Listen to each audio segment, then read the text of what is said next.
Greetings. My name is Barnett Surchuk, and I'll be your host today for Broadway World Dance Television. My guests today are Fadi Khoury and Seven Sevager.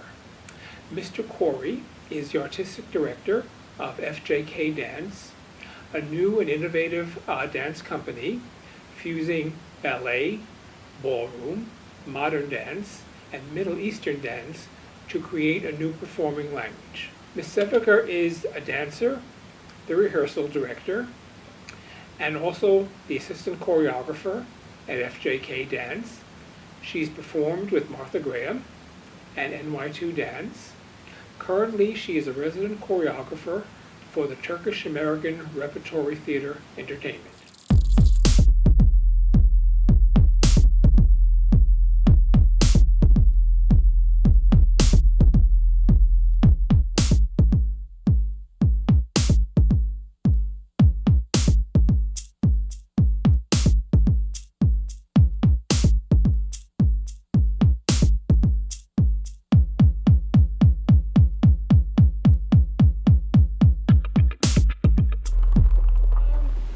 I'd like to start asking both of you just to give me a short background.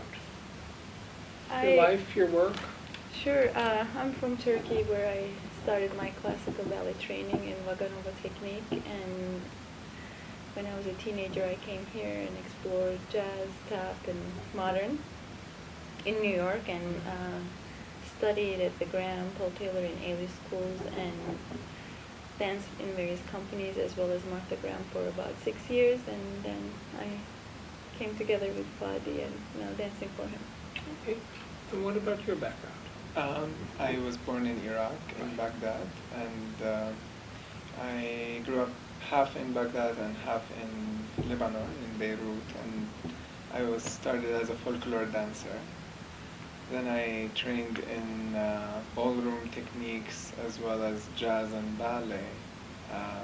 It started for fun, but I got really excited and enthusiastic about the techniques, and when I moved to New York, I found great opportunities in working professionally in those styles. So I learned so much when I came here, and I enjoyed the adventure, and I was on scholarship with Alvin Ailey for a few years, and that kind of put me in the professional dance, concert dance field. Your father was the director of The ballet. the ballet. Well, my father was, he studied in the Royal School choreography, and his specialty was the folklore dances of the Middle East.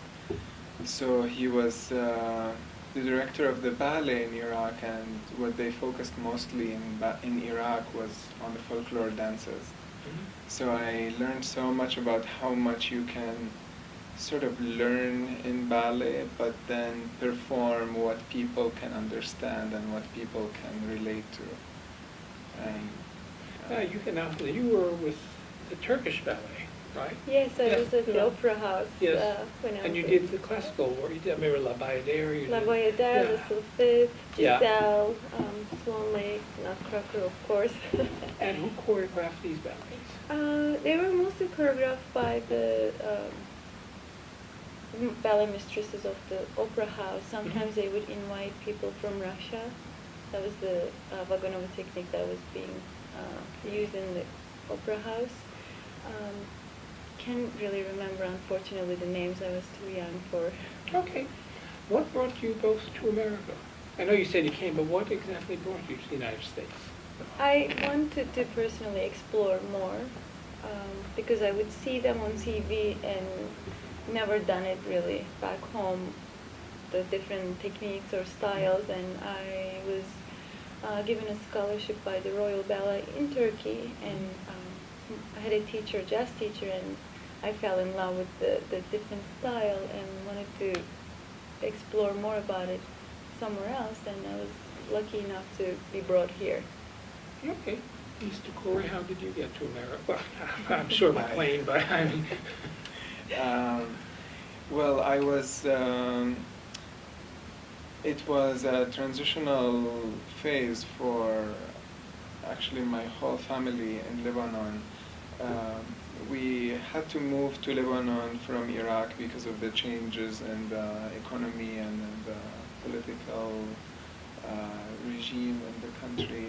And given my father's position at the time, it was difficult for us to be in Iraq and for him to move on with his career. So we had to move to Lebanon. And in Lebanon, the opportunity was limited to what Lebanon has in the production of art and dance. And he was offered a resettlement program through the United Nations to come to the US based on his position and his experience in Iraq. And sort of as a result from what happens on a humanitarian level in Iraq. So we moved to Nashville, Tennessee. Sounds interesting from Iraq.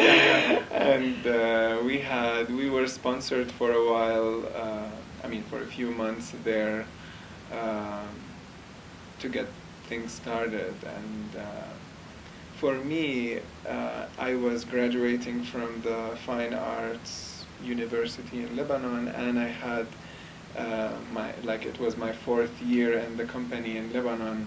So it was time for me to move on and to see something bigger and to grow further. And I was at that place thinking, should I go to Europe or should I come to New York? And with the family, I had to come to the US, and I found greatness in Okay. Europe. And you were ballrooms, or you still are a ballroom instructor. How Yes. did you get into that? Well, it was on the 3rd day in the US. I found a studio that happened to be one of the best in Nashville. And on an international level, it was National Dance Clubs. And they offered professional training for dancers. In return, we had to teach ballroom. So it was an opportunity for me to learn more about the profession and kind of the business side of creating this dance. And then I fell in love with it. And it was my opportunity to pay rent and kind of find my life independently here in New York. And it was great. It was wonderful. Okay. Now, you were dancing with Martha Graham Yes. and NY2. I love that it's very dramatic and there's a lot to explore and learn. And I've worked with amazing mentors and dancers that showed and helped out a lot about technique and how you should feel. It was a great experience, and I got to travel the world and did many roles. Any favorites? Any favorites in Martha Graham repertoire? Yes, I think the most dramatic one from Clytemnestra, I was casted as Cassandra. Oh, okay. So it's very enjoyed all different. those, yeah. Exactly, it's Yes. a different character, and I enjoyed that I could research about things to portray it.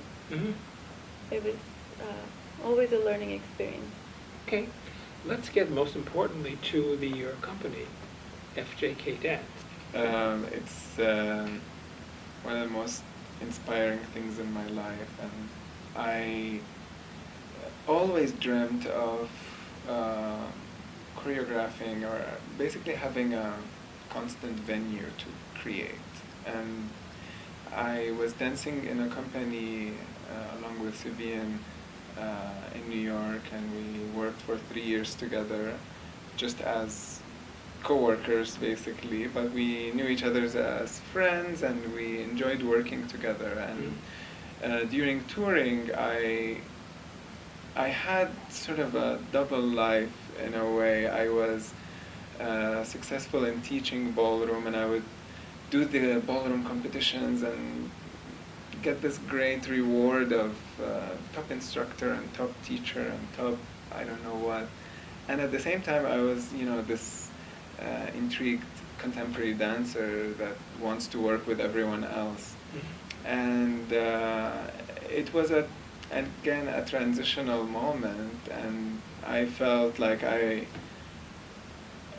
enjoyed having Sivian with me on stage, and I was always inspired by the way she moves and her knowledge in dance and her depth in what she can create with her, working with Martha Graham and then studying Vaganova and then working with the contemporary choreographer that we worked with. So she's very versatile.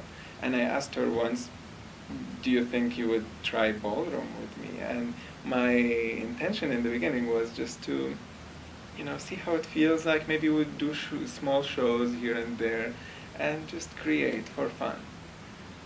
And I got hooked from day one. How did it all, you made your debut at NYLA, I believe. Right? Yes. So it's always, to me, an interesting question, because how did you put together your company? From a business sense? Yes. The economic sense, the dance sense, getting other dancers? The process went through 3 stages, really. First was an introduction that I sort of introduced my work in partnering with Sabine to the ballroom world, to sort of my financial backing, my group of supporters, my group of students, I was teaching in Arthur Murray, and I was one of the top instructors for 3 years there. And introducing Sabine to the professional ballroom world was really exciting for the ballroom dancers and professionals. And that gave me a great push to pitch an idea or a show to present something different, a fusion of classical ballet training and aesthetics in choreography with ballroom techniques and ballroom movement and partnering. And I put together with Sabine a performance in April 11, 2014, and I made sure I invited the key individuals that would, in a way, see this further. And,